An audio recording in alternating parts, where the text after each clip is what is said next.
অকণিহঁত আজি আমি বিভিন্ন প্ৰকাৰৰ আকৃতিবিলাক শিকো আহা। ত্ৰিভুজ, বৰ্গ, পঞ্চভুজ, ষড়ভুজ, আয়ত, গোলক, বেলন, শংকু, ঘনক, তৰা,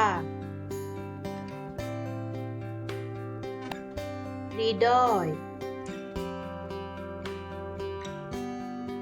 ৰম্বাস,